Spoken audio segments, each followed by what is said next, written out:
j'ai eu à marginaliser les anglophones quand j'étais au lycée. Oh, anglophone, oh, ceci, cela.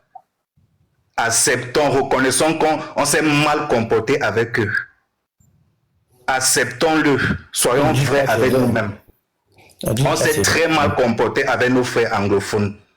C'est pas ce que les gars venaient chercher en acceptant s'unir avec le Cameroun francophone. Il faut que ça, on le reconnaisse.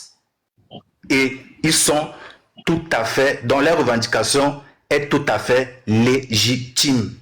Je dis légitime.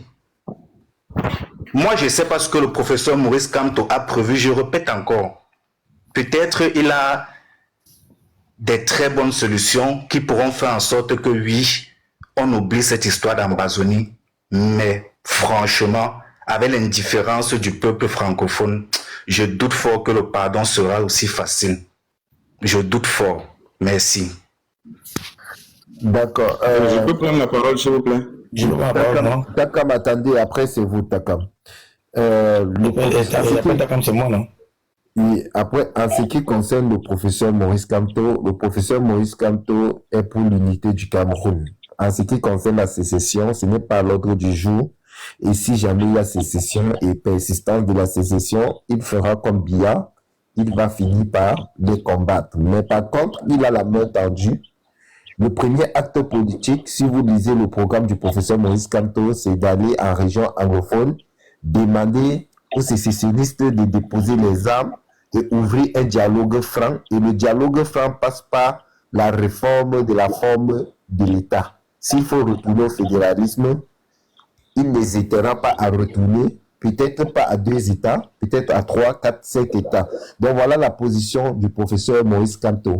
L'unité, la forme de l'État et les actes concrets de reconstruction des zones anglophones, les gens qui déposent les armes, on rentre dans la réconciliation. Maintenant, Ménélique, je ne sais pas si c'est la colère, si tu te laisses déborder par la colère et penser que lui, on a violé les anglophones, on leur a fait du mal et tout, mais ils sont venus d'eux-mêmes, même si les accords n'ont pas été respectés, ce n'est pas la raison pour laquelle on va encore diviser le pays. Il va falloir qu'on reste unis et qu'on reste fort. Et on doit comprendre une chose. Le mal que Paul Biya fait aux anglophones, c'est le même mal qu'il a fait à tous les Camerounais. C'est son groupe, c'est ses amis et lui qui torpillent les richesses du Cameroun au profit d'une certaine métropole française, bon, à leur propre profit. Ils savent ce qu'ils ont fait. Mais en ce qui concerne l'unité du Cameroun, moi, personnellement, je ne pense pas que l'unité du Cameroun soit encore discutable. On peut reconnaître que peut-être il y a eu des erreurs dans le passé, mais on va pas revenir dessus. Bon, moi, par rapport à ce que Max Seigneur aussi dit, par rapport à ce que Max Seigneur a dit sur l'idée du nom Cameroun, de ce que le Burkina Faso a fait, de ce que même la Centrafrique, la République centrafricaine a fait, oui, c'est une idée. On ne peut pas continuer à se faire appeler les crevettes, mais on peut toujours se faire appeler les crevettes et faire respecter le nom crevette. Vous savez, si on était la meilleure crevette du monde, en tant que Camerounais, on est la meilleure crevette du monde, le pays le plus riche au monde, on saurait imposer les crevettes comme étant le meilleur poisson ou les meilleurs crustacés du monde, et on serait les meilleurs. En fait, pour moi, un pays puissant, c'est un pays qui a une économie forte et qui a une armée forte. Les Américains, même si les Américains s'appelaient les Camerounais, tout le monde allait respecter les Américains. Moi, je suis plus basé sur la puissance militaire et la puissance économique du pays. Donc maintenant, revenir sur le nom Cameroun, oui, c'est discutable. C'est comme Max dit, ça a tout son sens dans le panafricanisme même pur et dur. Dans l'essence du panafricanisme pur et dur que je vois sur TikTok, ce que Max dit a plutôt son sens là-bas. Mais moi, je suis plutôt dans l'esprit que fondons plutôt une richesse sur l'économie, fondons une richesse sur la puissance militaire, fondons plutôt une richesse dans la technologie, fondons une richesse dans un peuple uni qui avance et qui est là pour son développement. Et en développant le pays, tous les peuples vont se sentir bien. Et quand les peuples se sentent bien, même d'autres peuples viendront à nous. Le véritable problème du Cameroun, nous ne devons pas le perdre de vue. Je pense que c'est le président Paul Biya qui est le gros problème du Cameroun. Max a parlé, moi je considère les propos de Max. Max parle en tant qu'activiste. Il est en ligne droite avec Kémy Séba, qui a pris un billet de 5 000 francs, il a brûlé. Certains ont fustigé Kémy Séba. La loi du Bénin dit que si tu brûles 5 000 francs, tu dois aller en prison. La loi du Bénin dit que tu n'as pas le droit de prendre l'argent et brûler, même la loi du Cameroun. Mais quand Kémy Séba a brûlé les 5 000 francs CFA, il s'est fait acclamer par les panafricains.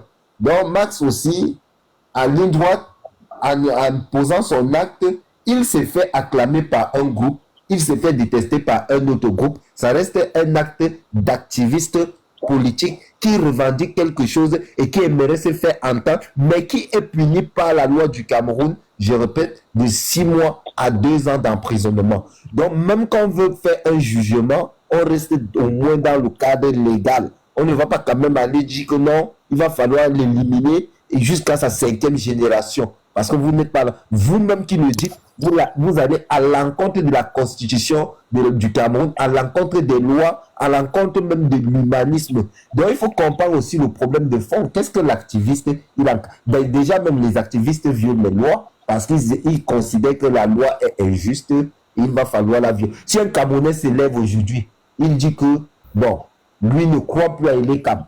Il prend le code électoral, il brûle. Il saccage ça, il dit qu'il veut les élections à 2 tours. Est-ce que vous allez le tuer parce qu'il a brûlé le code électoral?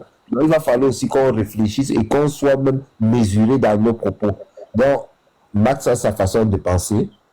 Si on reste dans le cadre légal, l'acte est punissable et autres. Mais au-delà de l'acte, qu'est-ce qu'il revendique? C'est ça, c'est toute la question. Donc, monsieur Momo, excusez-moi, si je veux bien comprendre, c'est que vous habitez un quartier avec vos enfants. Vous avez des voisins, votre maison prend feu, les voisins sont indifférents, ils vaquent à leurs occupations tout en voyant votre maison brûler. Dites-moi sincèrement, est-ce que vous aurez encore de la compassion pour ces gens? S'il vous plaît. En fait, ce qui se passe quand la maison a pris feu, le sapeur-pompier est arrivé avec le tuyau d'eau. Au lieu de pulvériser l'eau, au lieu d'éteindre le feu, il est parti s'asseoir pour manger un plat de coq. Le sapeur-pompier s'appelle Paul Biya. Monsieur, le voisin est ton berger, le voisin est ton premier pompier. Avant que les sapeurs-pompiers n'arrivent, chacun peut quand même se mobiliser à prendre une pelle de sable ou bien un petit seau d'eau. Mais non, je vous dis, tout le monde passe et personne ne vient vous aider. Dites-moi comment vous allez vous comporter avec ces gens dans ce quartier, s'il vous plaît. Ménélique, ton exemple déjà, même sur ce panel, tu constates que... Mon frère, excusez-moi. Même ton exemple, tu constates que Max a brûlé le drapeau parce qu'il revendiquait la cause anglophone. Ça veut dire que tous les voisins ne sont pas allés vaquer à leurs occupations. C'est parce que Max a estimé que ce que les anglophones subissaient était injuste, qu'il s'est permis de brûler le drapeau et les autres voisins se sont élevés contre lui. Donc c'est aussi ça la question, mais on ne saurait diviser le Cameroun. Ça c'est ma position, on ne peut que rester unis pour un développement. Je pense qu'on doit s'asseoir autour d'une table et dialoguer.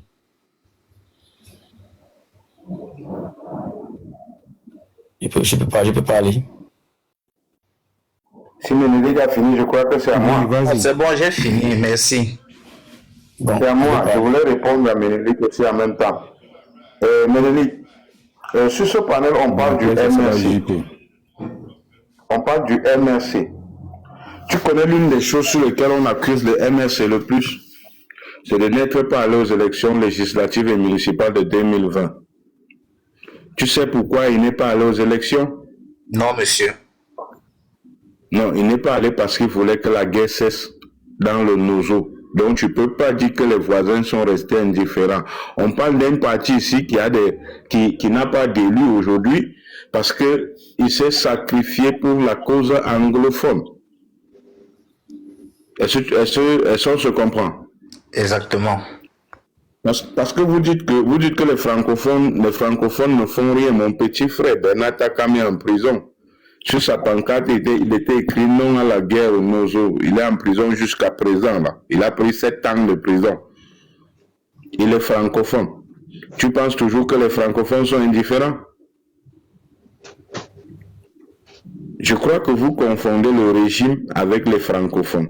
Et retenez que la crise au Nozo n'est pas la première crise qui a frappé le Cameroun. Et ce problème avec les colons, là, retenez que c'est le côté francophone a plus combattu le colon que le côté anglophone. Il y a eu des génocides, il y a eu des millions de morts. Parce qu'ils combattaient le colon qui nous a créé ce problème qu'on est en train de gérer aujourd'hui là. Donc j'ai compris, certaines personnes disent que les anglophones sont des pouilles molles, je ne sais pas s'il faut dire ça ici, qui ne font rien, ils ne savent pas se battre et tout ça. Moi je vais te dire que mes grands-parents sont morts dans le combat contre le colon. Ils ont combattu le colon quand le colon avait de l'arme.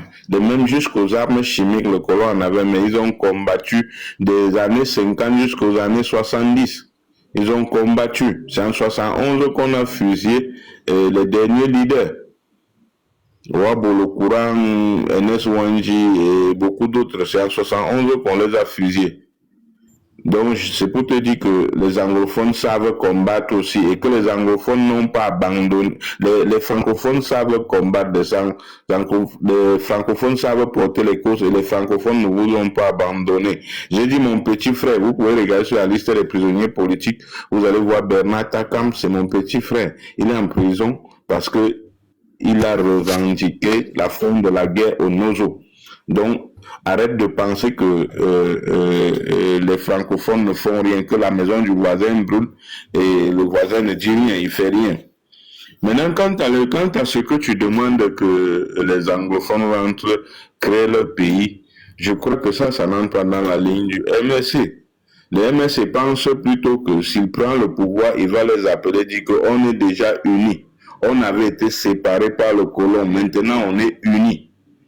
Qu'est-ce que vous voulez qu'on fasse? Vous voulez qu'on gère comment? Vous voulez garder votre culture anglo-saxonne, mais on reste toujours ensemble? Ou vous voulez qu'on enseigne en même temps votre culture du côté francophone et du côté anglophone? On enseigne aussi la culture francophone. Donc on va s'arranger comme ça. S'il vous plaît, mais je vais utiliser le conditionnel. Si le professeur Maurice Kamto met tout ça sur la table et que mes frères anglophones disent non, what next? Ouais, les décisions politiques sont dynamiques. Les décisions n'est pas l'ordre du jour. Si Maurice Kamto une déclaration de guerre, tu veux qu'on dise quoi? Laisse-moi lui répondre. J'ai dit, Ménélie, les décisions politiques sont dynamiques. Ce ne sont pas des décisions statiques. Ça veut dire quoi? Par exemple, hier, le professeur Maurice Kamto a refusé toute élection tant que la crise au Nord-Ouest n'est pas résolue. Aujourd'hui, il part aux élections alors que la crise n'est pas résolue. Ça veut dire qu'il a compris que le fait qu'il ne soit pas allé aux élections n'a pas donné l'effet escompté. Alors aujourd'hui, il essaye de prendre le pouvoir pour pouvoir changer les choses. Si dès qu'il prend le pouvoir, il demande, il vient parler avec les anglophones, comme qu'est-ce que vous voulez qu'on fasse? Il décide de faire sécession seulement. Ce sera, maintenant, on mettra ça à l'ordre du jour. Mais pour le moment, on ne va pas penser à next. On ne va pas dire what's next déjà tant que la première solution n'est pas posée sur la table. Là, il faut d'abord que la première proposition soit posée sur la table avant qu'on réfléchisse sur la seconde. Tu ne vas pas nous demander maintenant de dire comment sera le Cameroun dans 30 ans. Nous, on ne connaît pas. On ne peut que spéculer. On ne connaît pas. Donc, retenez que nous sommes des frères et tout ce qu'on devrait faire, c'est de rester ensemble. Si toi, tu as insulté, tu as dit avoir insulté les anglophones pendant que tu étais au lycée, moi, je ne l'ai pas fait. J'ai fréquenté avec les anglophones que je n'ai pas insultés, qui ont été mes frères, qui ont été mes amis. Jusqu'aujourd'hui, j'ai des amis qui sont anglophones, je ne les insulte pas. Si toi, tu as insulté, ça ne regarde que toi. Tu ne vas pas mettre ça sur tout le monde. Mais nous tous, nous sommes de commun accord que le régime les a marginalisés. Ça, nous sommes d'accord. Mais dit que de personne à personne, quelqu'un a été manqué, appelé les anglophones, anglophones, non. Il y a les pics entre nous. Tout comme les anglophones appellent les francophones. les anglophones appellent les francophones francofous. C'est des pics qu'il y a entre nous. Ce n'est pas des insultes, c'est des pics. On a des pics entre nous. Quand on appelle le Bamileke bosniaque, dans le fond, ce n'est pas une insulte. Ce n'est pas une insulte, c'est des pics qu'on fait entre nous. Quand on dit que le Bassa aime le timbre, ce n'est pas une insulte, c'est des pics qu'on fait entre nous. On l'a toujours fait. Donc on connaît qui nous marginalise. Et le gouvernement ne marginalise pas plus la zone anglophone que la zone du Nord. Même la zone du Nord est marginalisée. Je parlais ici des routes Ngaoundéré-Garoua. Je parlais des routes Maroua-Kousseri. Même la zone du Nord est marginalisée. Donc toutes les régions du Cameroun souffrent des mêmes problèmes que souffrent le Nord-Ouest et le Sud-Ouest. Non. Il ne faut jamais essayer de justifier dans ce sens-là. C'est pas ça. C'est pas ça. On est en train de parler des faits historiques. On parle de Max, je comprends. Je comprends clairement qu'on parle de Monsieur Takam, je ne suis pas du tout d'accord avec cette approche que vous avez. Je vais explorer ça là, j'ai mon problème, je vais explorer ça. Attendez un peu s'il vous plaît, j'aimerais juste poser une question à Ménélique avant que vous preniez la parole s'il vous plaît. Ménélique, est-ce que tu voteras en 2025? Oui, j'ai ma carte d'électeur ici en Allemagne. Et tu as déjà un candidat pour qui tu souhaites voter, c'est ça? Oui, professeur Maurice Kamto. Ah, ok, d'accord, ça marche. Parce que je me disais, ok, c'est parce que je vois que tu insistes vraiment pour savoir par rapport à son programme, ce qu'il appliquera, ce qu'il n'appliquera pas. Et donc, tu aimerais bien avoir des réponses par rapport à ça. Mais je suis monté pour que vous m'édifiez et que vous édifiez tous ceux qui nous écoutent. Oui, bien sûr. Je comprends tes questions. Mais frère, excusez. Non, avant de... J'aimerais juste dire une chose, monsieur Takam. Cette manière justement d'aborder le problème anglophone, c'est ça qui dérange aussi les anglophones. Ou bien c'est ça qui dérange même en général les Camerounais. En tout cas, moi, ça me dérange qu'on mette le problème anglophone au même pied d'égalité que tous les problèmes des autres régions du Cameroun. Non, ce ne sont pas les mêmes problèmes. Si vous m'avez laissé chuter, vous l'aurez compris. Non, attendez, je vais vous dire pourquoi. Vous n'avez même pas besoin de chuter. Les gens du Nord souffrent, c'est vrai. Mais je ne pense pas que les gens du Nord dorment en entendant les tirs de balles dans leurs oreilles. Je ne pense pas.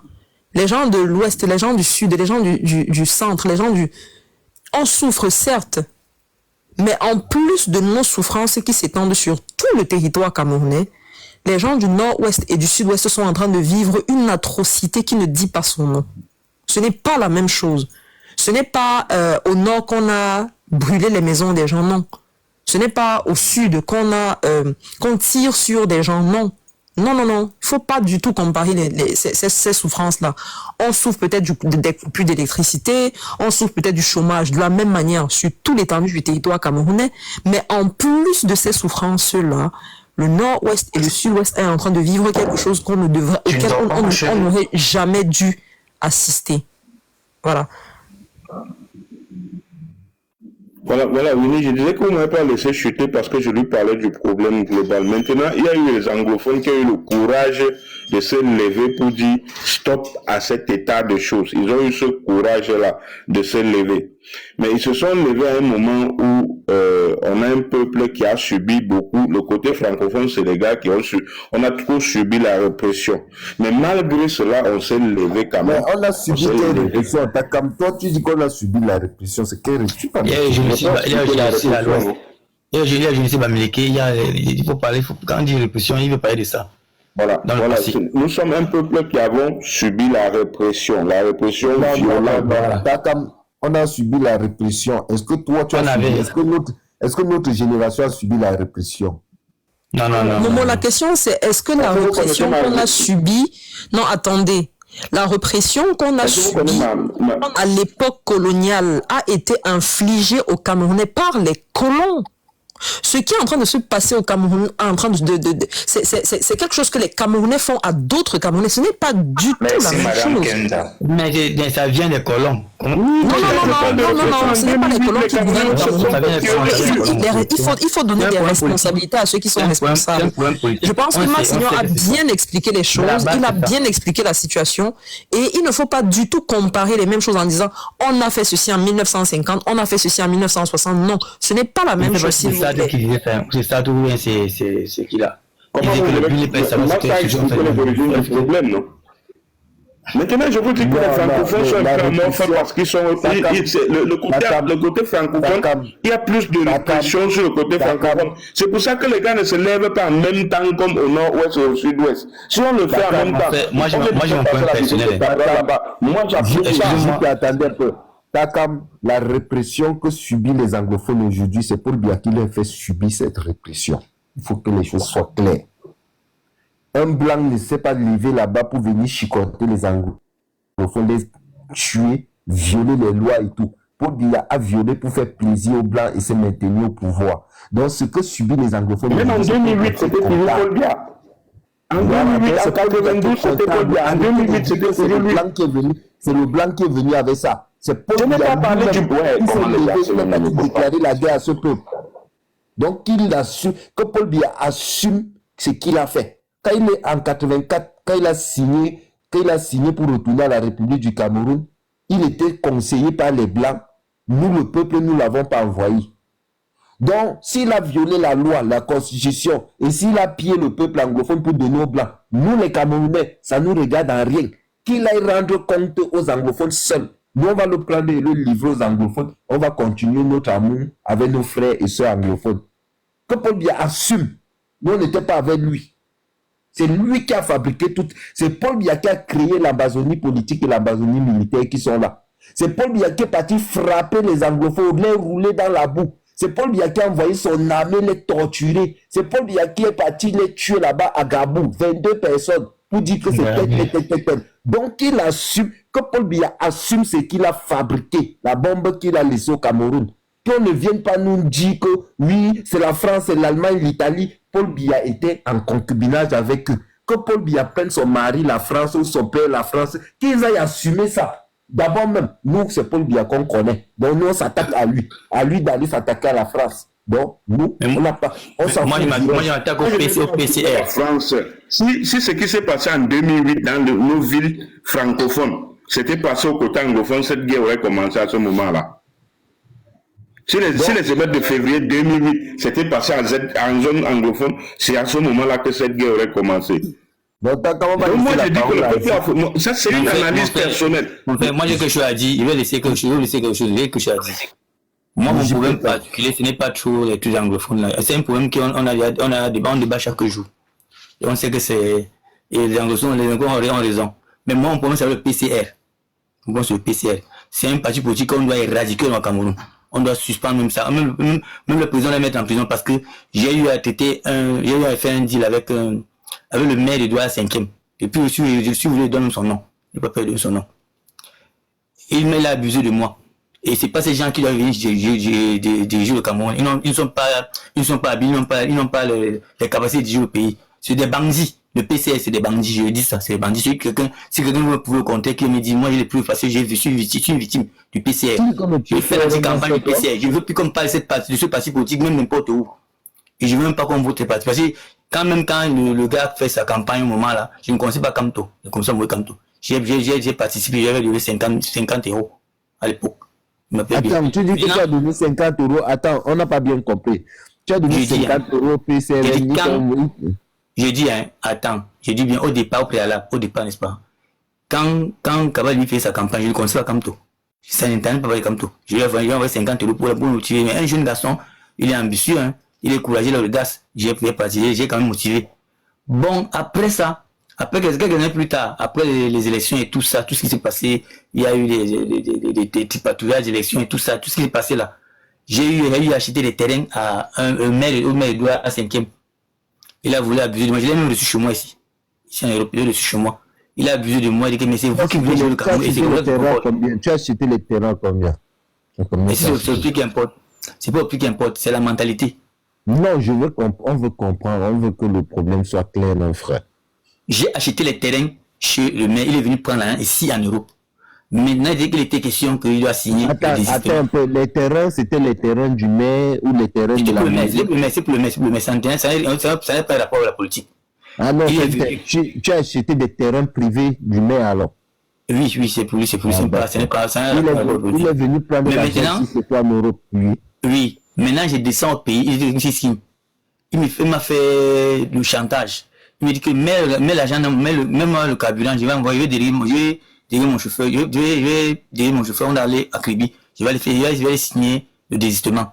J'ai fait au dépôt, j'ai vu son directeur, celui qui travaille dans ses affaires, à Kribi, il dit que mon gars, il ne peut pas donner moyen comme ça. Puis moi je te connais bien. Parce que si ça va pas, je vais t'arrêter, je sais comment je sais où tu prends. Il me dit que non, fais le dépôt, il va aller signer. Laisse, non, dis donc, 50 000 francs, tu peux dépasser un mais.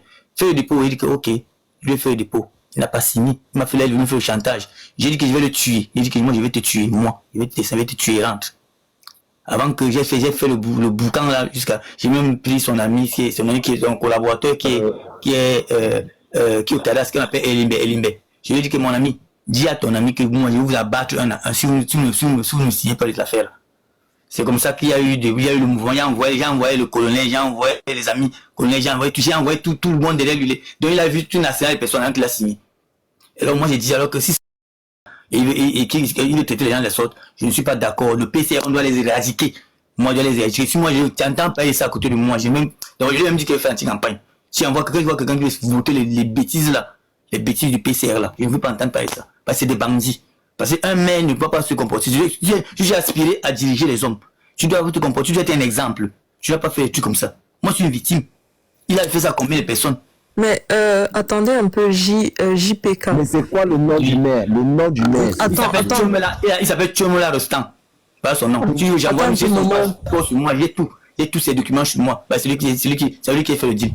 Non, mais monsieur JKP, vous êtes quand même en train de faire des accusations très graves à l'endroit de personnes qui ne peuvent pas se défendre. Et vous utilisez le comportement d'une seule personne pour demander...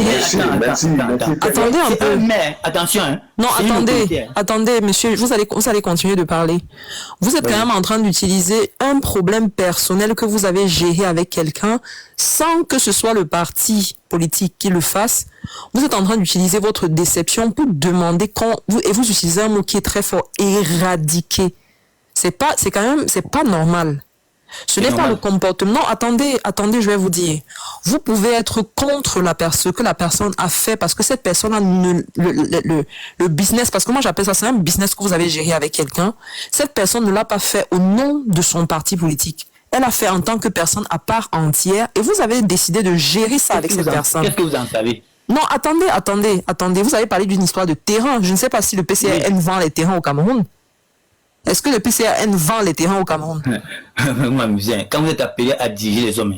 Non, soyons... Je comprends votre frustration. Je comprends votre... Je ne suis pas frustré. Non, je comprends votre déception. Je comprends.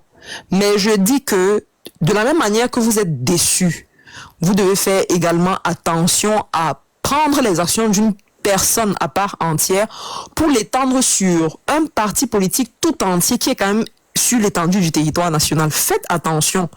Vous êtes fâché contre quelqu'un qui est du PCRN a mené une mauvaise action. Ça ne veut pas dire que toutes les personnes du PCRN sont des escrocs. Faites attention. C'est tout ce que je vous demande de faire. C'est des bandits.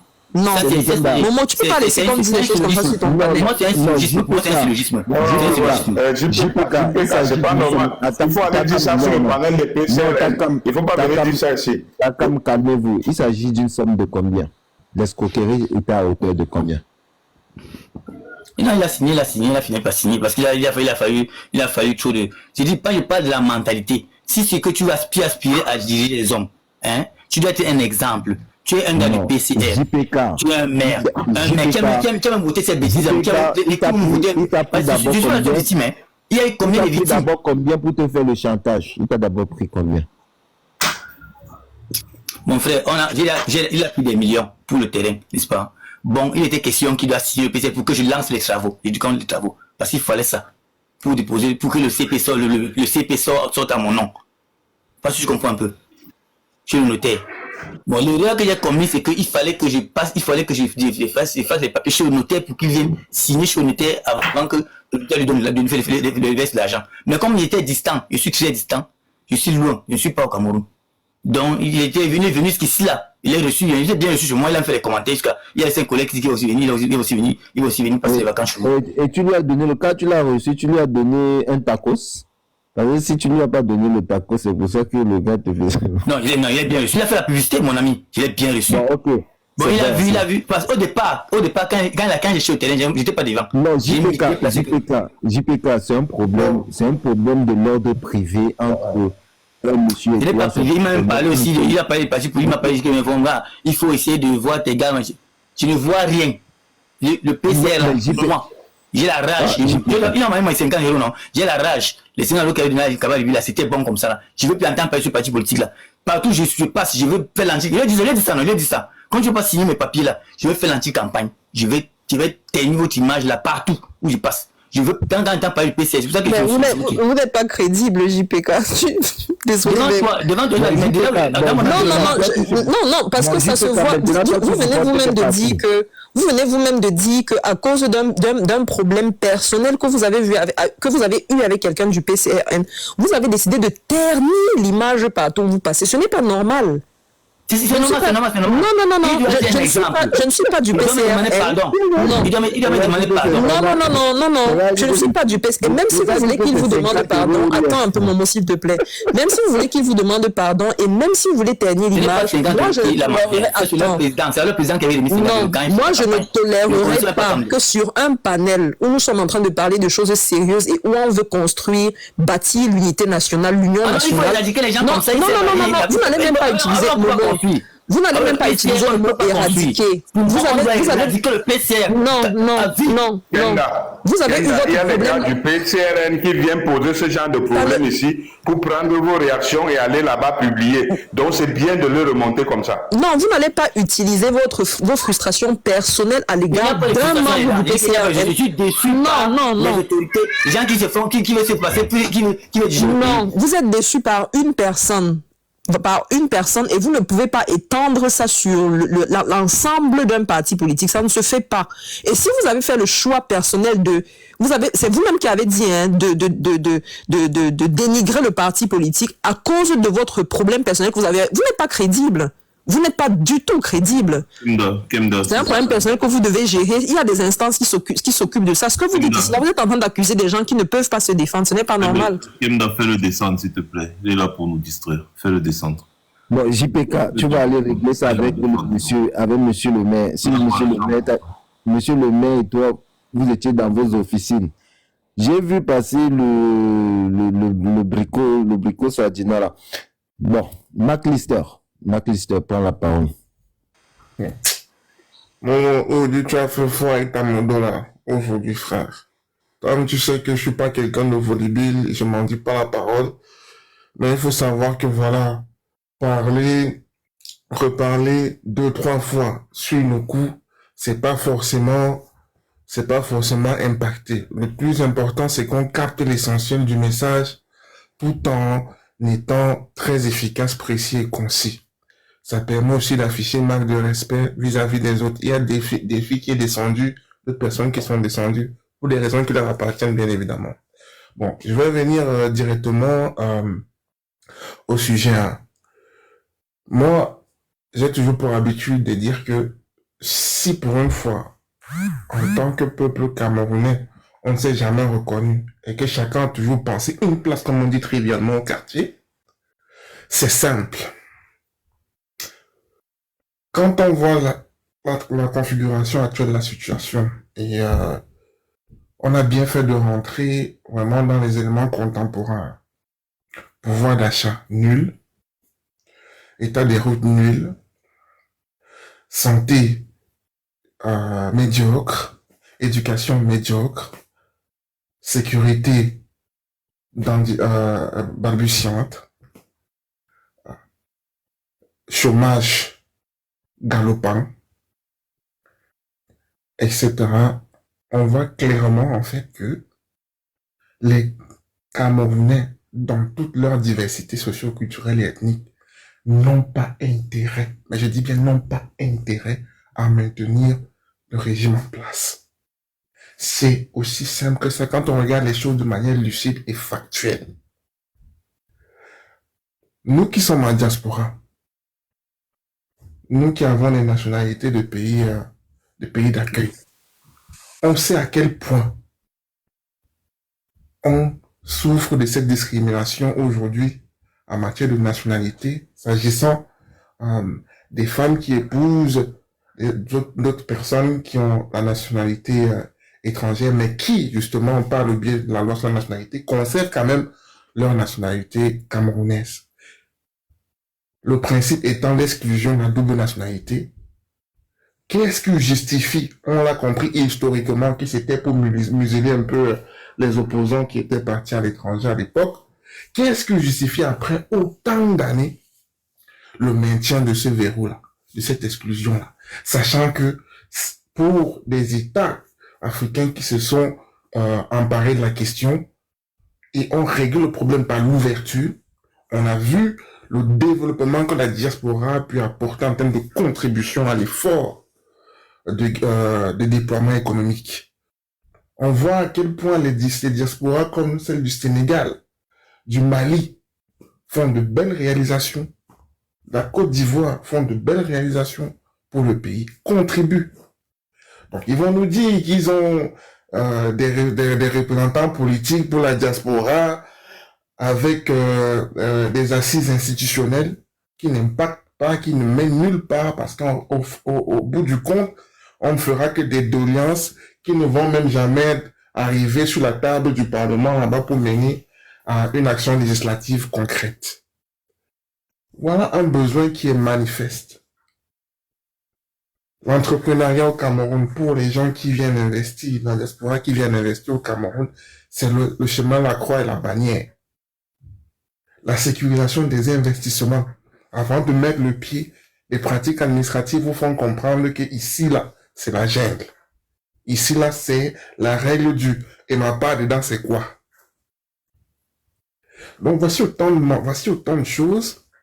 Et ça passe aussi, en fait, par la fortification, en fait, de nos institutions. Je prends, par exemple, un exemple concret en matière de corruption. Je ne sais pas si vous le saviez, mais force est de relever que la CONAC, par exemple, n'a pas de personnalité juridique. La CONAC, dont on vend l'indépendance et l'impartialité, ne l'est pas en pratique, puisqu'elle a les mains, elle ne sait pas poursuivre. La CONAC n'est pas une autorité de poursuite. On a déjà eu affaire de live ici avec Momo, où Momo montrait la liste une liste non exhaustive, hein, des personnes qui ont eu à détourner. Et quand on voit la nomenclature, on constate que, en fait, ce jeu de tribalisme-là, on l'a déjà dit et redit maintes fois, c'est un outil de manipulation, puisque dans tous les camps politiques, en fait, que ce soit le parti au pouvoir, ce sont des hommes et des femmes issus de toutes les communautés tribales qui se retrouvent là-bas. Tous les hommes, et quand je dis dans la gestion, dans l'appareil étatique, maintenant même dans les affaires de détournement, en majorité, ce sont les boules, les bêtis. Ce n'est pas moi qui le dis, c'est un fait. Les chiffres sont là, les documents sont là.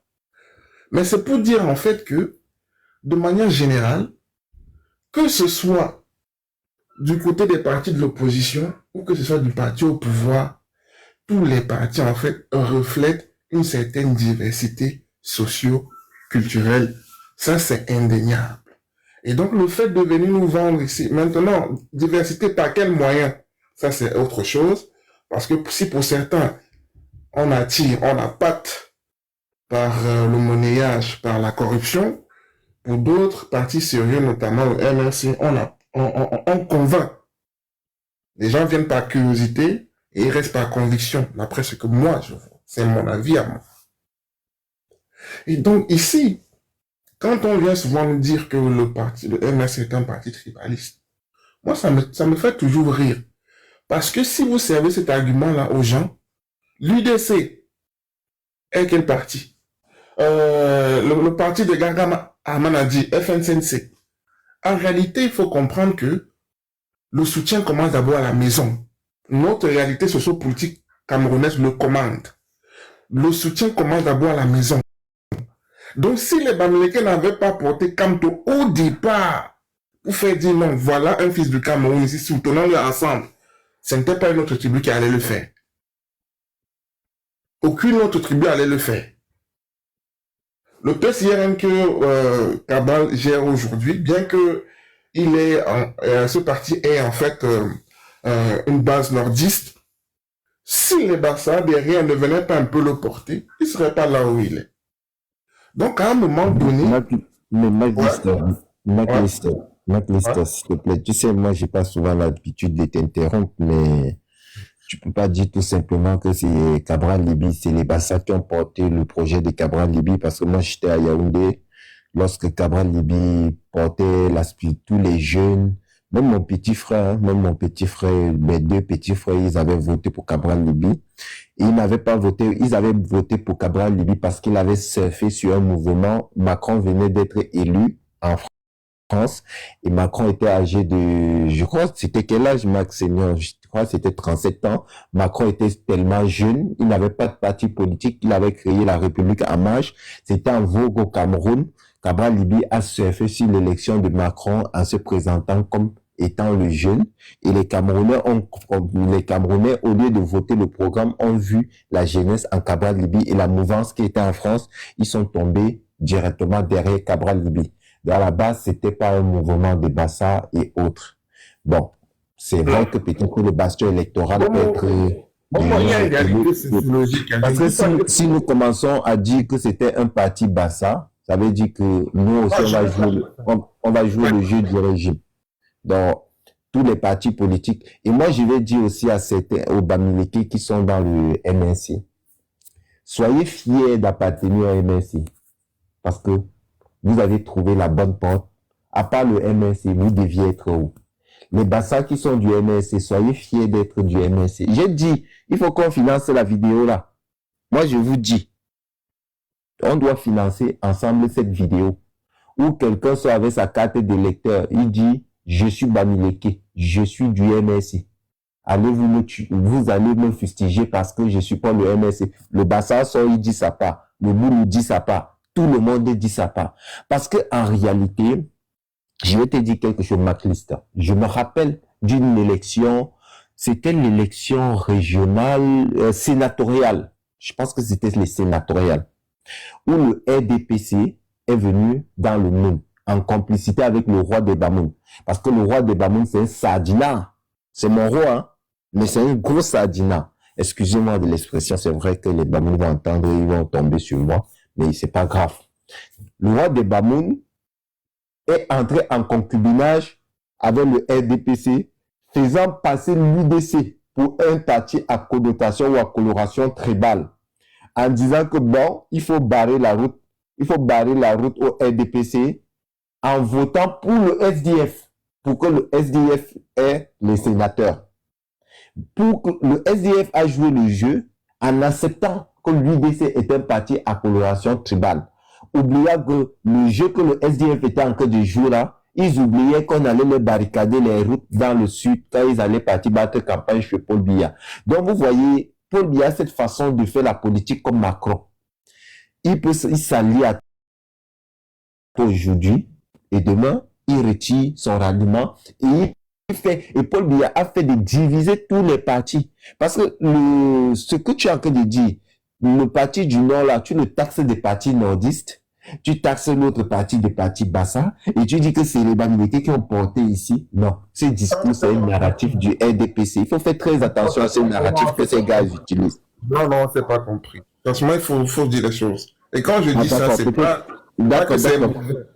Peut-être que je n'ai pas bien compris. Excuse-moi si je n'ai pas bien compris. Vas-y. Il n'y a pas de souci. Comme le ça, le bout de mon dit. Je suis en train de dire ceci. Que les partis, à la base, ne se sont pas construits de manière hétérogène avec tout le monde une fois. Tu fais comme si tu nous ignores les Camerounais. Pour quand quelque chose nous parle, on veut d'abord voir comment ça évolue pour qu'on vienne aussi suivre.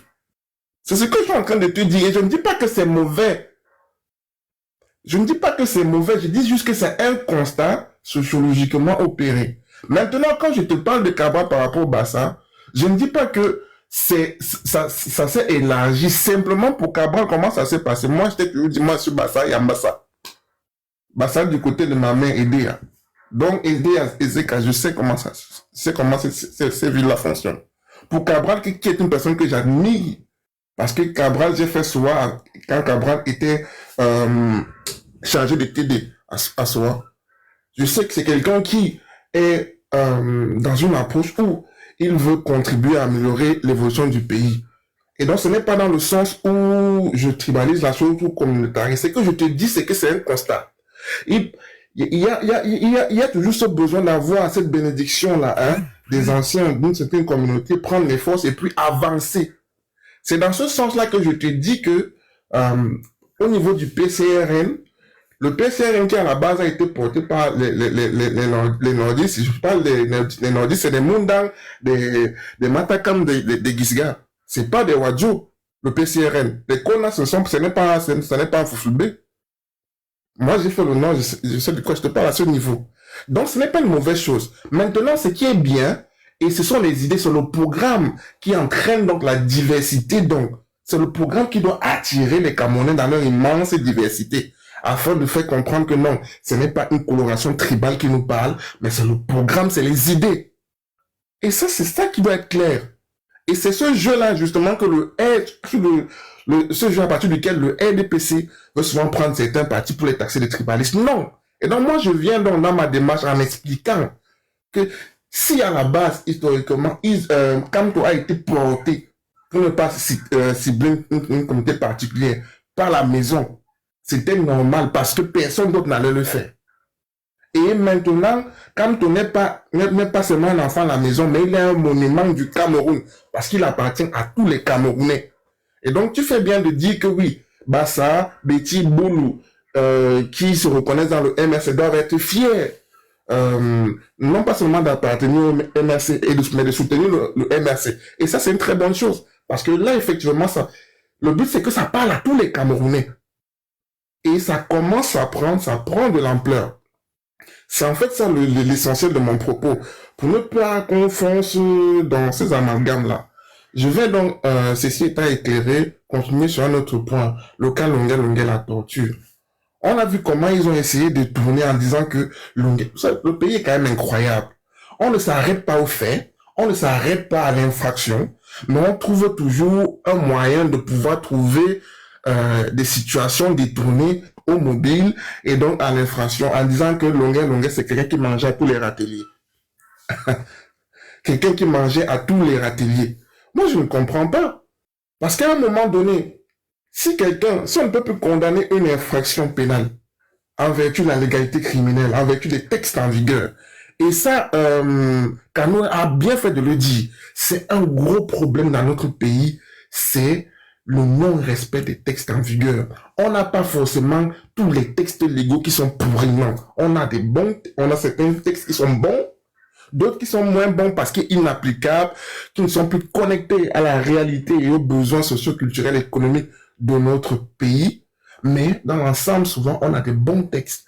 Mais quand tu as des autorités, des personnes haut placées qui, en raison de leur abus d'autorité, de leur pouvoir, le trafic d'influence, bottent en touche ces textes, même parfois au mépris des décisions de justice, on l'a déjà vu plusieurs fois pour des affaires, pour le contentieux domanial, des affaires foncières, où on a des décisions de justice qui confirment un titre foncier, et puis on a des gens qui bottent sans touche.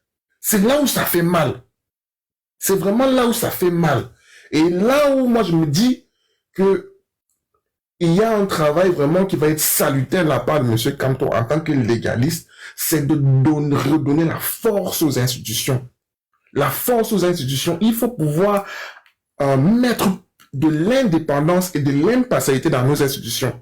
C'est de ça qu'il est vraiment question. Parce que si on a des institutions fortes, où le président ne nomme pas tout le monde, où on a la société civile qui désigne aussi les pairs, les compères, c'est la même chose avec le CNC. Le CNC, les gens qui sont nommés au CNC, c'est le président qui les nomme. Comment vous expliquez ça? Alors qu'ailleurs, nous sommes ici en France, en Europe, en Allemagne, en Belgique, ce sont les pairs les pairs du métier. Les pairs du métier qui nomment les personnes qui doivent officier dans ce genre d'organisation parce que cette organisation est censée les représenter. Et donc, normalement, dans des organismes publics comme ça, de contrôle, de vérification, on doit avoir des personnes indépendantes. Des personnes indépendantes, impartiales. Moi, je prends par exemple un exemple pour le cas français. On a la CNIL. La CNIL, c'est la commission informatique et liberté en matière de protection des données. Quand elle sanctionne les entreprises, elle sanctionne également le secteur public. Et c'est en vertu de la légalité du RGPD et des lois nationales conformes au RGPD. C'est comme ça qu'on parvient à avoir des institutions fortes où tu te dis, même si le président ne respecte pas telle règle, l'institution sera frappée. À partir du moment où on a ces genres d'institutions-là, on sait vers où on va et on restaure en fait dans notre éducation, dans notre conscience collective, l'honnêteté. On restaure la droiture, le respect du principe. Parce que chez nous, on ne connaît plus ça. On sait qu'avec l'argent, le bon contact, on plie tout. On plie tout, on plie toutes les règles. Et donc, c'est ça qui est dangereux, en fait, parce que ça crée des énormes frustrations. Ça crée des énormes frustrations. Un pays dans lequel on néglige à outrance les politiques sociales. Or, on sait qu'ailleurs, les politiques sociales, en fait, permettent à chaque citoyen de mener une vie conforme à la dignité humaine. Les politiques sociales, en fait, sont le verrou, en fait, de l'extrême précarité, de l'extrême paupérisation. Parce que quand il n'y a plus ce filet de sécurité-là, c'est la déchéance humaine totale. Et chez nous, c'est donc pareil. Et pour conclure, je vais chuter par là. Quand Kenda parlait justement de la nécessité de ne pas faire une comparaison entre la crise anglophone et le Nord, je plus sois ses propos. Elle a totalement raison, sauf que je vais apporter une nuance. Effectivement, dans la région du Nord, de l'extrême Nord, il y a certaines localités, notamment Kolfata et autres, qui ont été beaucoup touchées par les attaques Boko Haram. Et ça, c'est vraiment pas à négliger de ce côté-là. Moi, je prends un exemple, par exemple, j'étais encore au Nord quand j'ai fait mon bac. Il y avait eu une explosion à Maroua, au marché central, au niveau de Kakatare. Il y avait des enfants là, tout a explosé, des corps éparpillés, déchiquetés, démembrés. Et donc, à ce moment, Aboubakar Shekau là existait encore, il était encore en vie. Donc, à ce moment-là, ça frappait, c'était violent. C'est sûr que ce n'est pas effectivement sur les mêmes bases, les mêmes revendications. On est bien d'accord, c'est pas à mettre à la même enseigne, mais ce sont toutes des formes de violence à prescrire en fait, à proscrire autant pour moi, à prohiber, à interdire. Et comme elle a si bien dit, pour le cas anglophone, c'est les Camerounais qui tuent les Camerounais. Même si pour Kolfata, la secte Boko Haram, là, il y avait souvent certains Camerounais infiltrés dans les groupes terroristes, là, ça on va pas le nier, mais de manière formelle, parce que c'est vraiment ça la grosse différence, de manière formelle, c'est des Camerounais en zone anglophone qui tuent des Camerounais. Et Max Seignan ici, il a bien fait de rappeler l'histoire et en tant qu'activiste exposer son point de vue. Et pour ma part, moi je rejoins beaucoup Momo dans le sens où Momo a un propos nuancé et pondéré. Propos nuancé et pondéré, pourquoi? Parce que je pense quand même que malgré toutes ces malversations-là, bien entendu, auxquelles on n'a pas pris part, et auxquelles il va falloir remédier avec un certain équilibre, parce qu'il y aura un jeu politique là. Le but, c'est de dire quand même, conservons quand même un certain nombre de choses qui marchent. Peut-être moins bien, mais en améliorant. Moi, je suis clairement pas pour le fait que on aboutisse à la suppression du nom Cameroun. Parce que quelque part aussi, même si on m'appelle crevette, je viens de crevettes, j'en mange. Et si ça peut faire notre puissance économique sur le plan national et international, si ça permet de renforcer une certaine cohésion, moi je suis pas contre.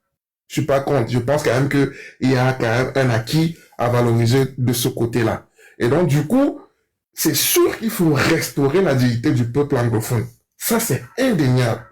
Et le professeur Maurice Kamto, à travers le modèle de solution qu'il propose, on attend juste de voir. Mais des gens qui sont déjà là à le mettre sous le pilori, 42 ans, personne ici n'a dit à notre président. Moi, je n'étais pas là quand il gouvernait.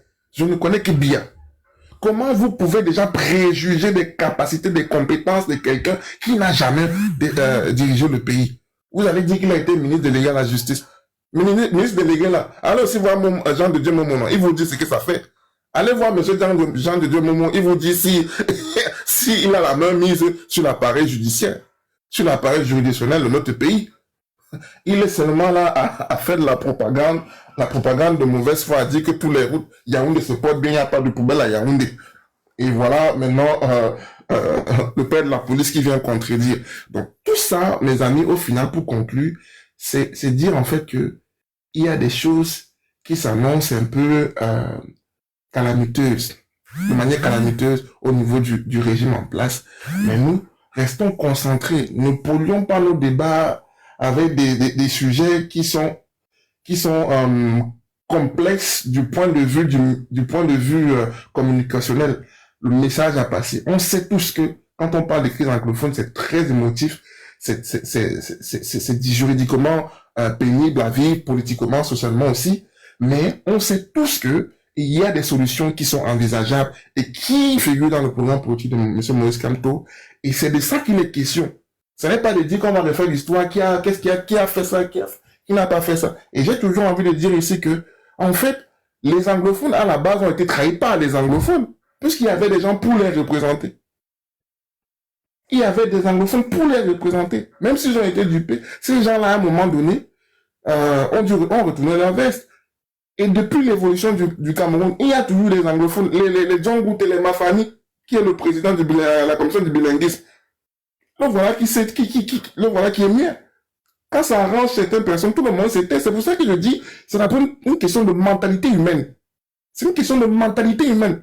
Parce que de tous les côtés, de toutes les communautés, toutes les tribus, vous verrez toujours des gens qui ont des mentalités sclérosées, des mentalités intéressées. Et c'est ça qu'il faut combattre. La moralisation de la vie publique, dans la gestion de la chose publique, il faut une certaine éthique, une certaine intégrité morale. C'est plus de ça qu'il est question. Je vous remercie. D'accord. Merci beaucoup, Maclister. Est-ce que normalement c'est Amélux, c'est Kamta qui devait intervenir? Est-ce que Kemda ou Max Senior ont quelque chose à ajouter en 1 minute avant qu'on passe la parole à d'autres personnes? Non. Merci. Max? Ok. Kamta, allez-y. Oui, Momo, c'est comment? Bonsoir. Ouais, bonsoir, comment tu vas? Ça va très bien. Moi, ce que je vais dire, c'est que quand on regarde le Cameroun aujourd'hui, tout est au statu quo parce que, vous voyez, le Cameroun aujourd'hui, c'est un pays instable. Vous n'allez pas voir un investisseur qui se lance dans ce risque-là. C'est pour ça qu'aujourd'hui, vous voyez, au Cameroun, même les jeunes, quand ils ont fini, quand ils ont fini avec leur cursus scolaire, ils ont de la peine à trouver du travail parce que le peu d'entreprises qu'il y a au Cameroun ne suffit plus à nos jeunes pour pouvoir avoir du travail. Donc c'est pour ça qu'aujourd'hui, vous voyez, aujourd'hui, les jeunes le taux de chômage a grimpé. Donc c'est un peu ça. Le Cameroun aujourd'hui, dans les investisseurs, le Cameroun, pour eux, c'est un risque. Dans leur calendrier, ils ont rayé ça parce qu'aujourd'hui, vous n'allez pas voir un investisseur qui va aller risquer son argent pour investir dans un pays et après 6 mois, on lui dit que le pays a pris feu. Donc c'est pour ça qu'aujourd'hui, vous voyez des Camerounais qui, quand ils finissent l'école, ils n'ont pas le peu d'entreprises qu'il y a au Cameroun. Déjà que c'est déjà pris par ceux-là, les barons qui sont assis au gouvernement, par leurs enfants qui sont là et autres, ou alors leur deuxième bureau ou troisième bureau. Donc le petit jeune qui finit l'université là et qui a suivi sa formation, il n'a rien. Parce que déjà ça, et les investisseurs ne viennent plus. Le Cameroun aujourd'hui au statu quo. Ça n'évolue pas. Donc, c'est ça. Donc, et quand on a fini ça, et vous voyez aujourd'hui, je vais aussi parler, parfois, vous voyez, le Cameroun ne se lève pas parce que, quand vous voyez le déplacement, la sortie de M. Pobi la dernière fois, si on part vous faire l'état des dépenses que ce monsieur a engrangé par sa dernière sortie, vous allez voir que ce sont des milliards qui sont partis, et sa délégation, et sa famille, et tous ceux qui suivent derrière lui, et son séjour à l'hôpital. C'est des milliards qu'on a versés là-bas. Comment pensez-vous qu'un pays peut se développer avec autant de dépenses? Quand ils sortent là, en mission là, ils s'en vont dehors là, et ils reviennent. Ils ne reviennent pas avec des contrats, ou alors des entreprises qui vont venir investir. Non, ils s'en vont plutôt prêter de l'argent que nos enfants demain vont rembourser. Et nous-mêmes, nous allons rembourser. Quand ils ne seront même plus en vie, ceux-là qui sont au gouvernement aujourd'hui, ils ne seront même plus en vie, mais nous allons rester remboursés. Donc quand ils sortent là, comme ils sortent très souvent là, fait un mois dehors, ils ne reviennent pas avec des contrats ou avec des contrats qu'ils ont signés à l'extérieur pour pouvoir créer des entreprises au Cameroun et donner du travail aux jeunes. Non, ils reviennent, ils sont partis en balade et ils reviennent. Et quand on vous sort la liste des dépenses qui sont faites là-bas, c'est pour ça que le pays est à genoux. Et quand on ajoute à ça des détournements que nous voyons tous les jours, vous croyez que l'autoroute doit Yaoundé, ça va un jour prendre fin? Non. C'est le prochain gouvernement qui va peut-être mettre fin à ce chantier. Mais ce gouvernement ne pourra pas. Ils n'ont plus de moyens. Il n'y a plus d'argent dans les caisses. Ils n'ont plus d'argent dans les caisses. Donc, c'est à ça que le Cameroun est aujourd'hui. C'est pour ça qu'aujourd'hui, le Cameroun, même le développement n'évolue pas parce que il n'y a pas de moyens, il n'y a pas de fonds, il n'y a rien. Seulement, M. Paul Biya, quand il est interné à l'extérieur, allez voir les chiffres, allez demander, on va vous dire. Je n'aime pas les chiffres exacts, mais je suis sûr et certain que si on vous sort les factures, vous allez mettre les mains sur la tête. Et attendez, après ce gouvernement, quand on va faire l'état des choses, nous allons tous nous mettre à genoux et pleurer.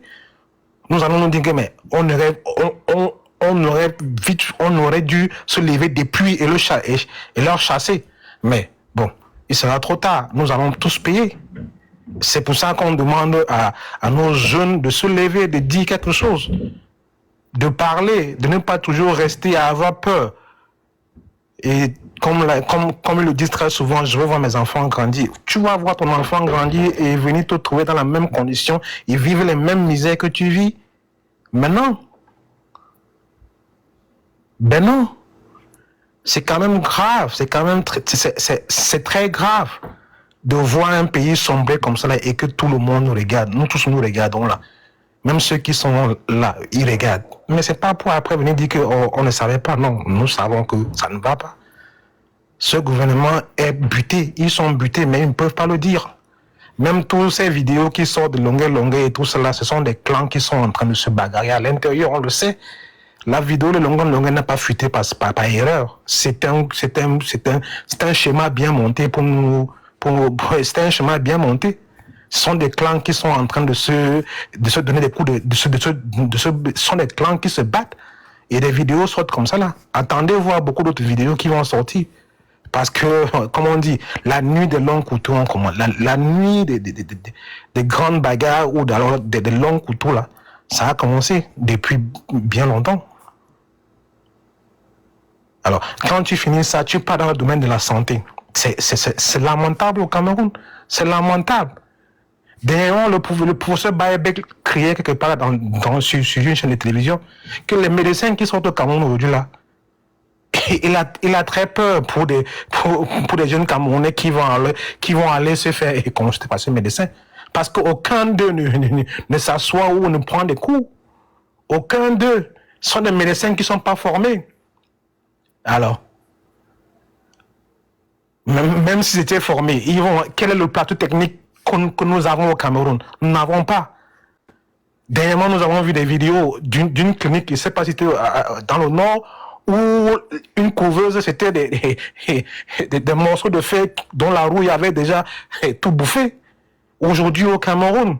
Mais on vous dit que Paul Biya est à l'extérieur, il se soigne, il est à l'aise, et sa famille loge dans les hôtels. S'il fait 6 mois dans une clinique, sa famille va loger 6 mois dans une hôtel 10 étoiles. Vous croyez qui paye ça? C'est nous qui payons. Ce sont nos impôts qui payent. Et vous croyez que quand nos impôts payent, où est-ce qu'on va trouver de l'argent pour investir ou alors développer le pays? Ça fait pas longtemps, moi j'étais au Cameroun. Mais quand vous arrivez au Cameroun, dès qu'on vous dépose à l'aéroport et que vous prenez le taxi pour rentrer chez vous, mais vous vous demandez qu'est-ce qui n'a pas marché dans ce pays? Pourquoi nous, on recule? Parce que il n'y a même pas le moyen de mettre un pied. Tellement il y a des bensikineurs, c'est le métier le plus facile à avoir au Cameroun, c'est faire du bensiking. C'est très facile quand tu as un peu d'argent là, tu te prends une moto et tu te lances. C'est le seul métier que Paul Biya va nous laisser. Et on va dire demain que non. Il nous a laissé ce truc-là. Mais hormis ça, il n'y a plus rien. Rien ne marche au pays. Et ne tentez pas de prendre la route pour aller soit à Yaoundé ou pour aller à l'ouest. Une route où vous faites 2 heures, ou vous faites 1h30, vous allez taper 4 heures. Pourquoi? Parce que les routes qui sont là, c'est les routes que Monsieur Aïdjo avait laissées. Hein. Il n'y a pas, c'est que Aïdjo avait laissé jusqu'à aujourd'hui. Jusqu'à aujourd'hui. C'est lamentable c'est dur de dire ça, mais c'est une réalité quand vous arrivez au Cameroun. C'est une réalité quand vous arrivez au Cameroun.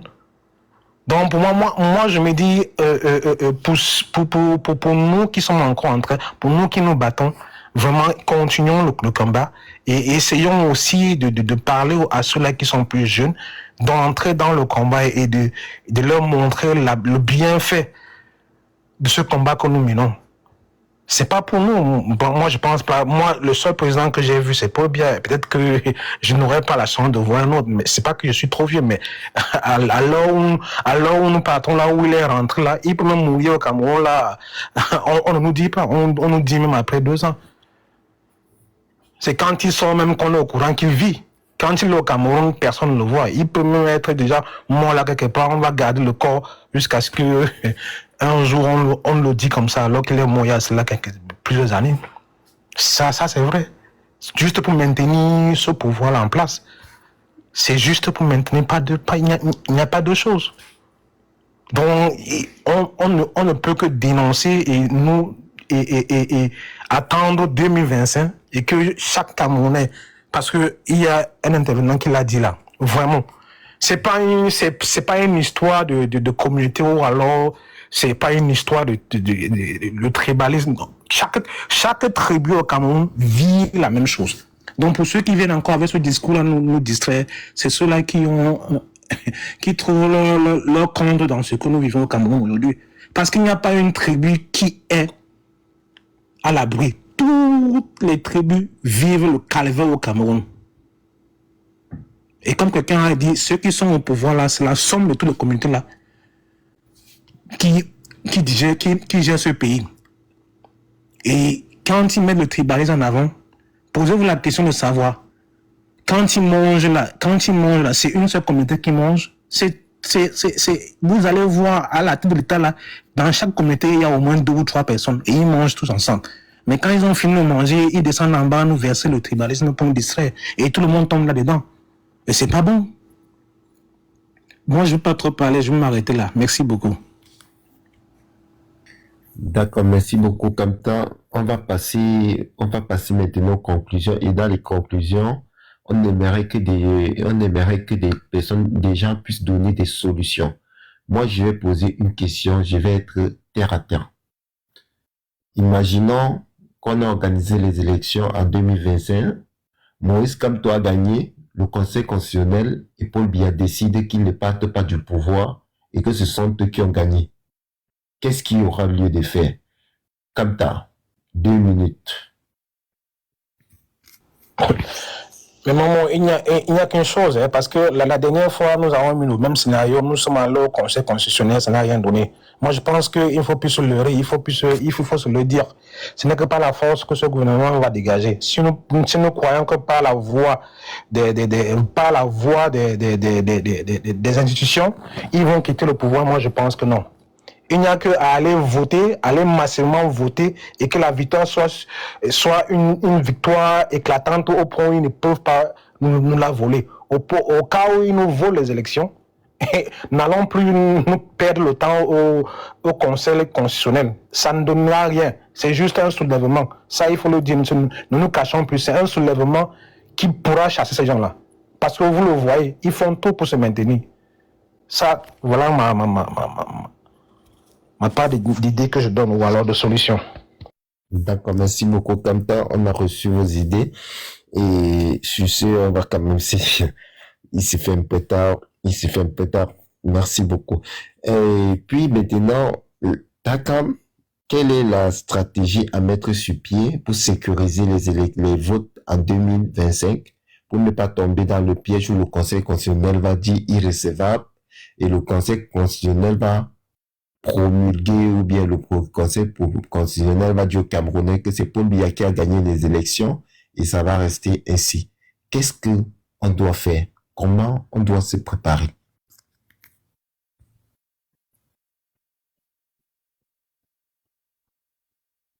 Takam n'est pas là, donc on va sauter Takam, on va plus revenir. Ménélique. Monsieur. Ménélique, quelle sera la solution pour 2025? Merci de me poser cette question.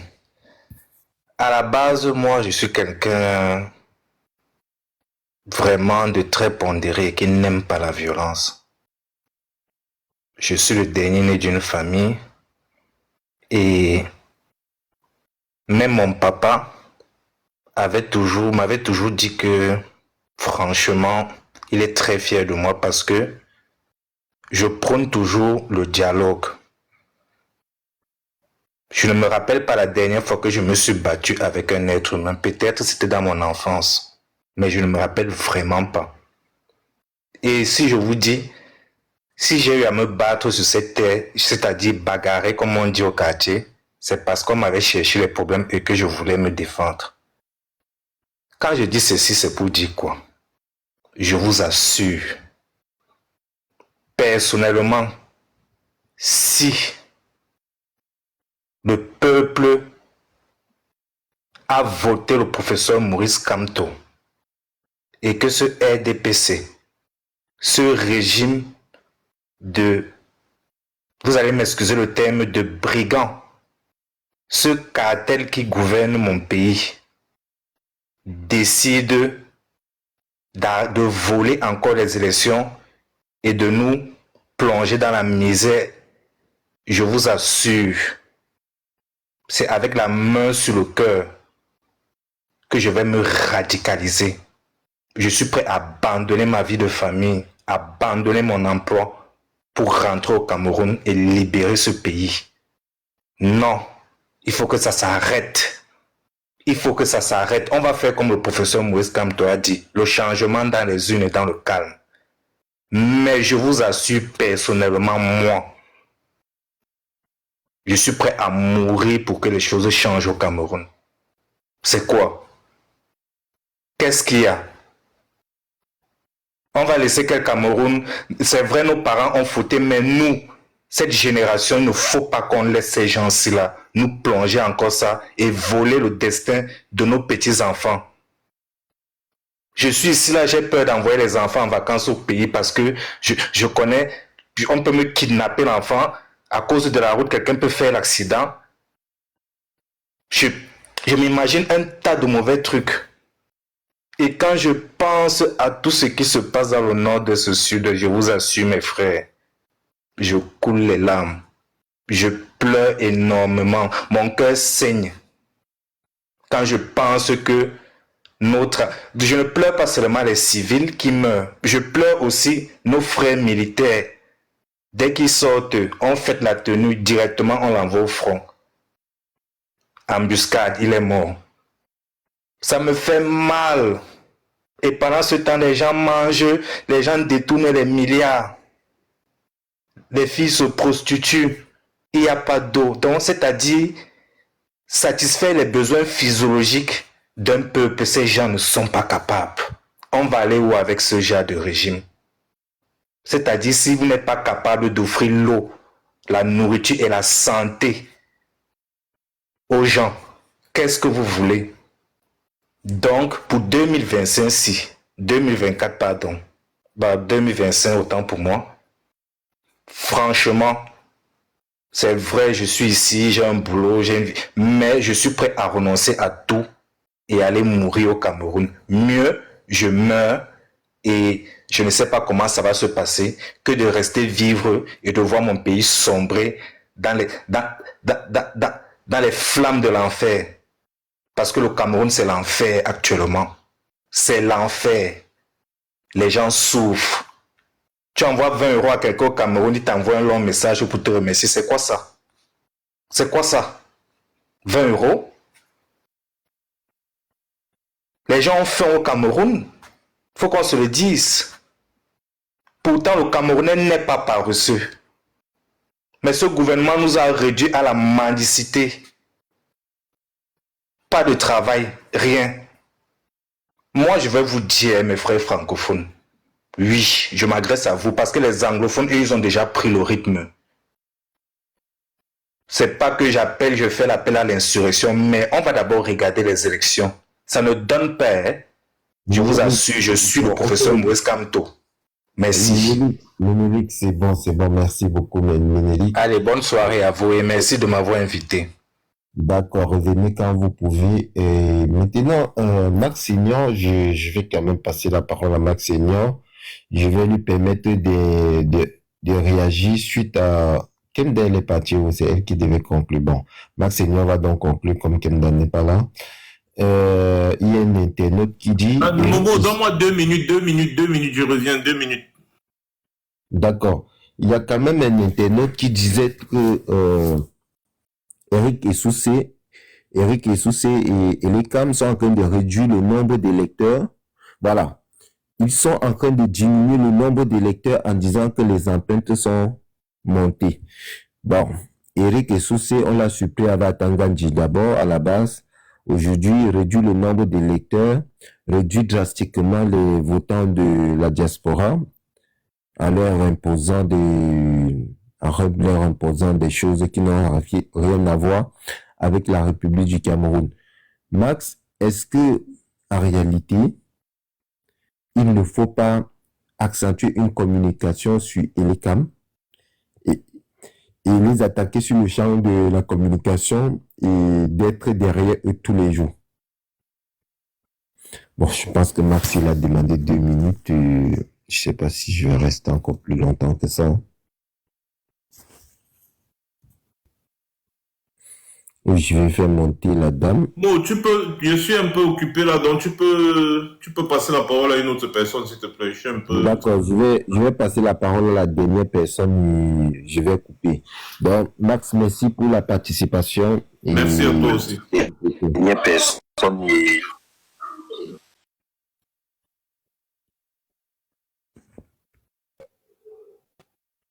Bon, les gars, je peux plus faire monter quelqu'un. La dame, je vous ai fait monter, mais là, vous n'êtes plus là. Ok. Donc, le conseil que je vais vous donner, le bruit, c'est où?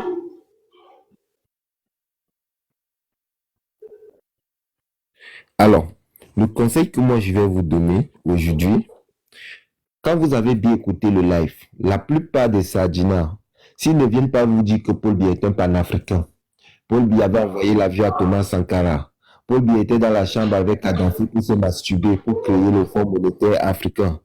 Oh, Paul Biya, c'est lui qui a créé Afrique Média et Afrique Média a créé l'AS. Paul Biya fait ce que les panafricains de l'Afrique de l'Ouest l'ont fait. Lui, il a fait sa part en douceur. Voilà les choses qu'ils vont venir vous dire. Après, ils vont dire que non, le sous-développement du Cameroun, c'est à cause du franc CFA. C'est pour ça que Paul Biya n'a pas pu construire l'autoroute Douala-Yaoundé. Donc, ils vont verser dans la politique de bouc émissarisation. Ils utilisent des demi-vérités.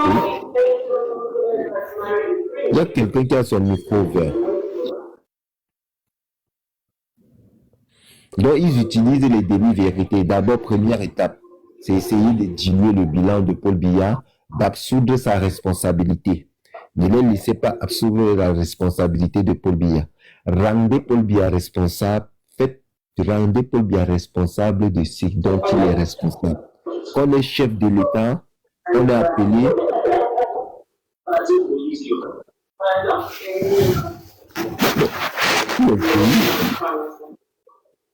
Le bruit, il sort d'où? Est-ce qu'il y a une troisième personne, quatrième personne sur le panel?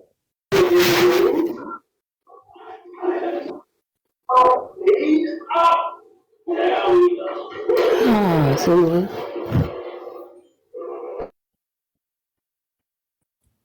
Ok, Brigitte, si vous êtes sur le panel, il faut conclure le live. Vous avez écouté tout le monde, donnez votre point de vue, comme ça je conclue le live. J'étais déjà en train de conclure, je ne savais pas que vous étiez sur le panel.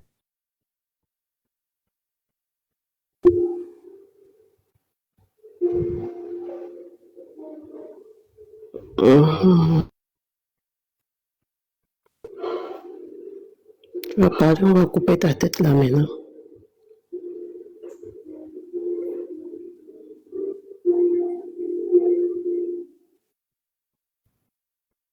Il dit quoi là?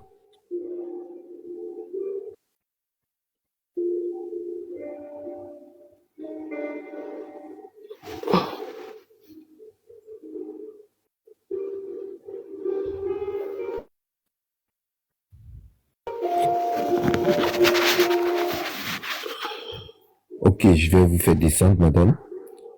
Donc, ce que je disais tantôt, Max ne descend pas, je vais couper. Comme tu ne descendais pas, je veux pas que ça vienne en vidéo. Donc, moi, selon moi, j'ai pensé à une chose. Moi, je vous encourage tous à ouvrir des panels.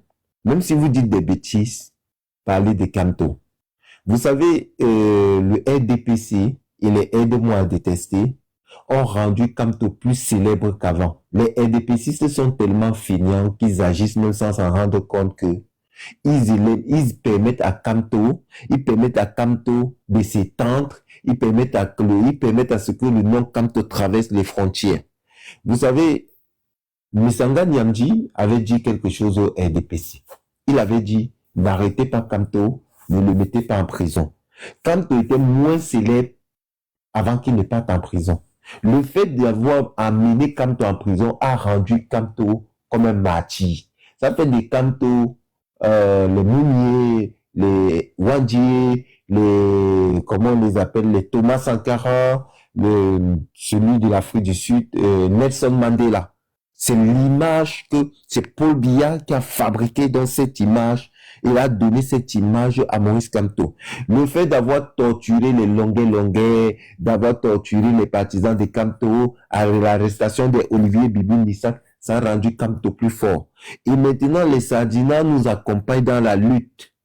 Tous les jours, en insultant Kamto, oui, c'est lui qui a modifié la Constitution, et nous, on va démontrer que non, ce n'est pas Kamto. Ça permet aux gens de savoir que, mais, ils sont dans le mensonge. Le fait de dire que la femme de Maurice Kamto est ministre plénipotentiaire, dont elle a été nommée par le chef de l'État, elle est ministre, Kamto, dont elle a trahi son mari, et puis, vous allez démontrer que le ministre plénipotentiaire, en réalité, c'est un grade dans,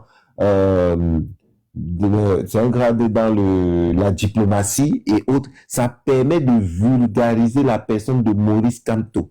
Donc, laissez-les parler de Kamto, en bien ou en mal. Vous savez, il y a certains qui vont voir en Jennifer Lopez une grande chanteuse, d'autres vont voir en Jennifer Lopez une bordelle. Mais ça ne retient en rien le fait que Jennifer Lopez soit une belle femme convoitée, une très très belle chanteuse. C'est comme ça que Maurice Kamto est devenu aujourd'hui. Si vous vous posez pas la question, si vous ne comprenez pas, le fait que l'opposition attaque Kamto, le fait que le parti au pouvoir attaque Kamto, normalement, l'opposition et tous les partis devraient attaquer Biya comme on attaque Kamto. Mais si on attaque quelqu'un qui n'est pas au pouvoir, vous êtes au pouvoir, vous attaquez celui qui n'est pas au pouvoir, ça veut dire que c'est la force la plus virulente. Le fait qu'on condamne des gens parce qu'ils ont dit que Kamto a gagné des élections, le fait que la base soutient Kamto, la diaspora soutient Kamto, les anglophones soutiennent Kamto, les francophones soutiennent Kamto, les Bamileke, Kamto, les Bassa, Kamto, les Douala, Kamto, tout le monde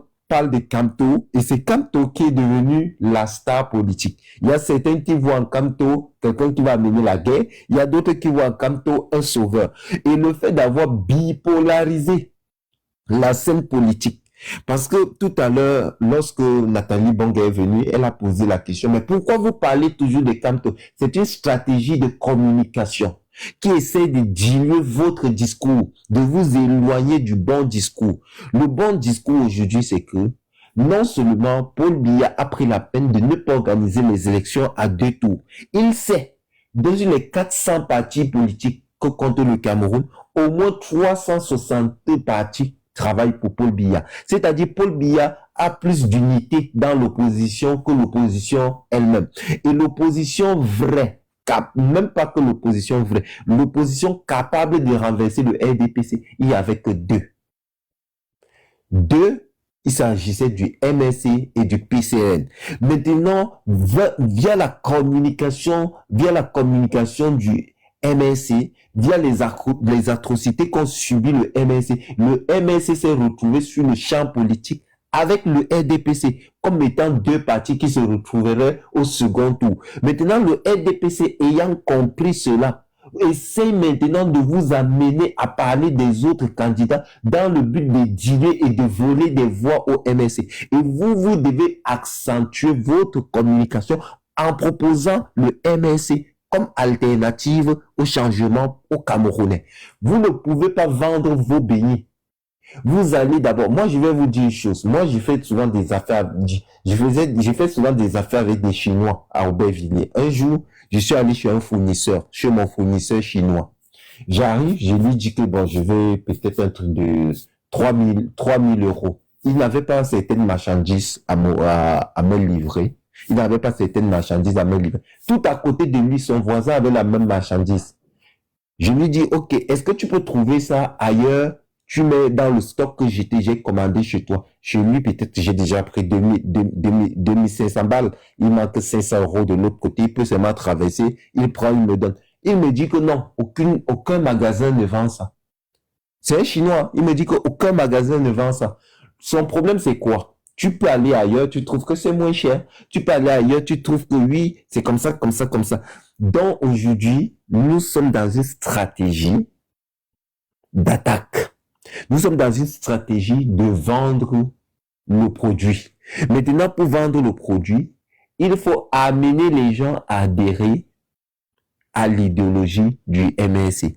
Il y a des gens qui vont suivre le MSC parce qu'ils n'ont pas le choix, parce qu'ils veulent le changement. Ce sera une bonne chose. Maintenant, malgré nos villages, c'est que Kamto existe. Quand on veut parler de l'opposition au Cameroun, tout le monde dit seulement Kamto. C'est une très très bonne chose. Hein. Moi, j'ai dit, donc, les personnes comme les Bricots qui disaient que non, c'est Kamto qui a modifié la Constitution en 2008.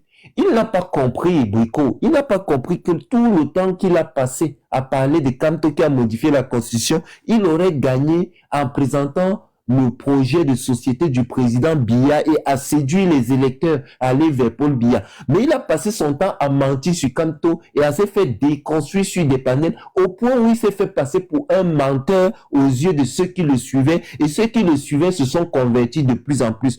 Ils n'ont pas remarqué, ils n'ont pas vu venir les Stéphane Tchumbu aujourd'hui avec les 2000 personnes,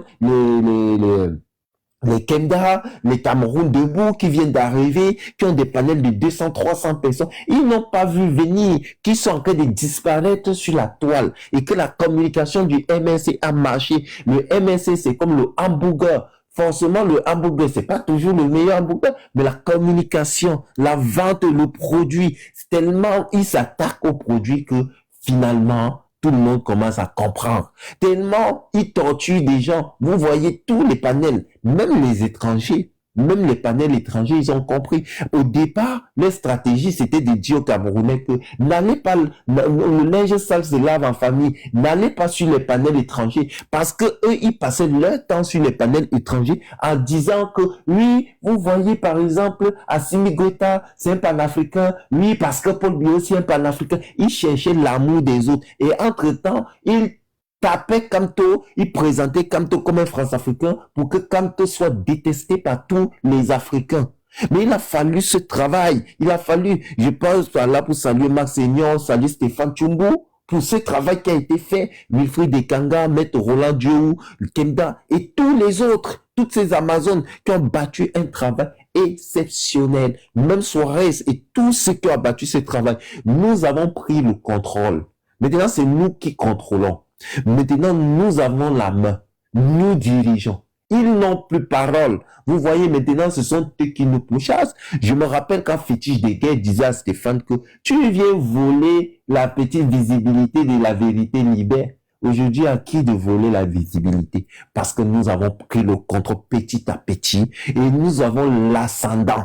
Et nous allons les appuyer jusqu'à ce qu'ils vont disparaître de la toile. J'aimerais que vous êtes les 106 là, que vous organisiez tous des panels, que quelqu'un passe le matin, il entend Kamto, que ce soit en bien ou en mal, même si tu dis les bêtises, même si tu mets seulement ta musique, Kamto, Kamto, partout où il passe, on entend seulement Kamto. Maintenant, la clétoire chrétienne, elle dit Kamto, tout le monde c'est Kamto, les gens commencent à se convertir, les gens commencent à faire le mea culpa, les gens commencent à comprendre que cette histoire, mais c'est même ce qui c'est Kamto. Je passe le matin, j'entends Kamto. Je passe ici, on dit que Kamto a pris la femme de quelqu'un. Je passe là-bas, on dit que Kamto a toussé. Kamto. Et le fait de dire Kamto, c'est la psychologie. Quand ils diront Kamto tous les jours, Kamto, quand le mot Kamto va caler dans leur tête, que ce soit en bien ou en mal, ils vont penser et ils vont bipolariser la scène politique. Et en bipolarisant la scène politique, ça va se retrouver comme la Russie contre les États-Unis d'Amérique. Ça va se retrouver pour certains comme la peste contre le choléra, pour d'autres le combat du bien contre le mal. Ce qui est certain, c'est que c'est nous qui avons gagné la bataille de la communication sur TikTok. C'est plié. Il n'y a rien à faire.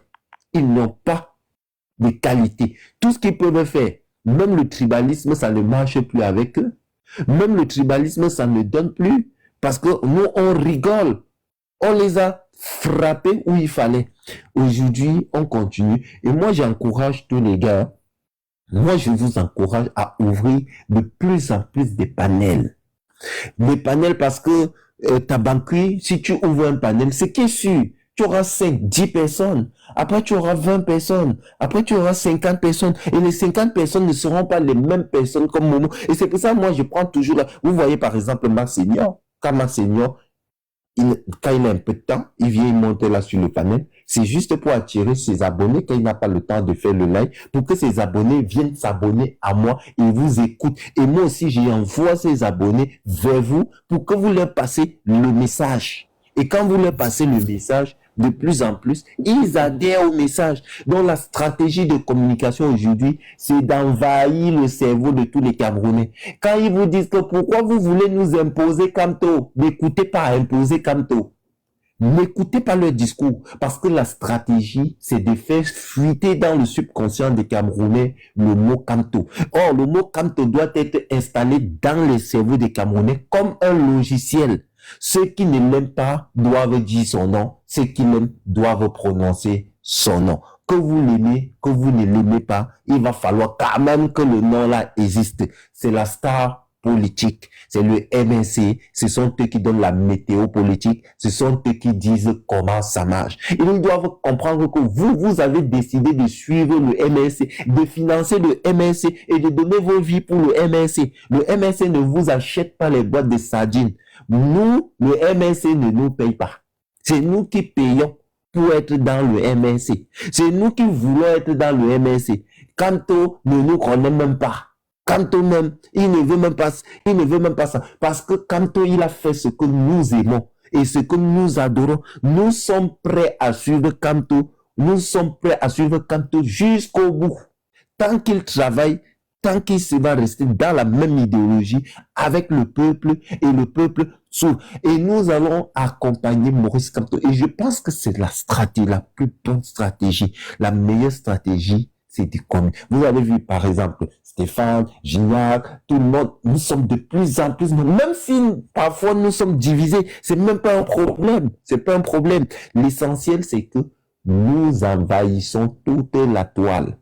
Et comme nous avons, vous avez vu, Apocalypse, la Lumineuse et les autres ils sont devenus un petit groupe de haineux là, qui discutent entre eux, ils n'ont rien à dire, ils n'ont rien à vendre, ils partent fabriquer ils partent causer chez Kimia, ils ont quelques 50 vues, ils n'ont plus rien à dire. Ils sont, depuis qu'on a même torturé longueur, et ils sont grillés. Ils n'ont même plus parole quelque part.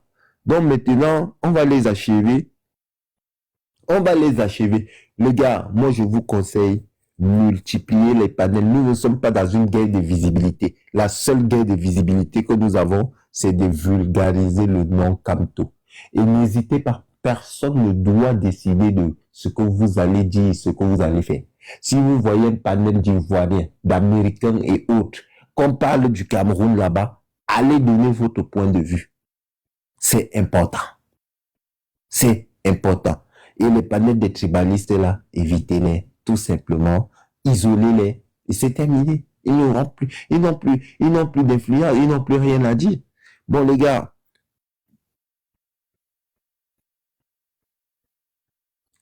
il y a des...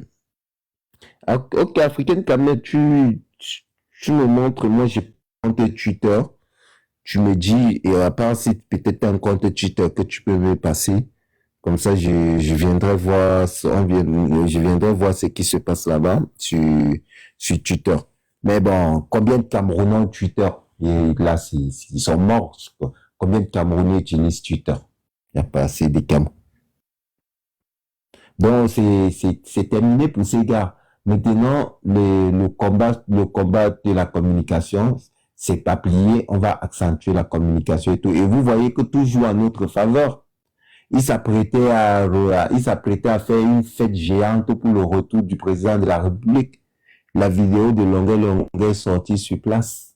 Ça les a cassés. Ils ne savent plus quoi dire. Ils sont finis, comme les arachides du dé. Donc, les gars, sur ce, moi, je vais vous laisser. Et Africaine Camer, tu m'envoies le truc de Twitter. Comme ça, on va voir, on va gérer Twitter. On va gérer ça en quelques temps. C'est pas grave. Il suffit qu'on les mette pas sans les contradictions. Bon, les gars, sur ce, moi, je vous laisse passer une très bonne nuit et pensez à multiplier les panels. Ne laissez même plus l'espace à ceux qui veulent parler à mal de Camto. Bon, si vous avez 100 panels par jour, si vous faites 100 panels par jour et que chaque personne touche au moins 5 autres personnes, ça fait 500 personnes touchées par jour.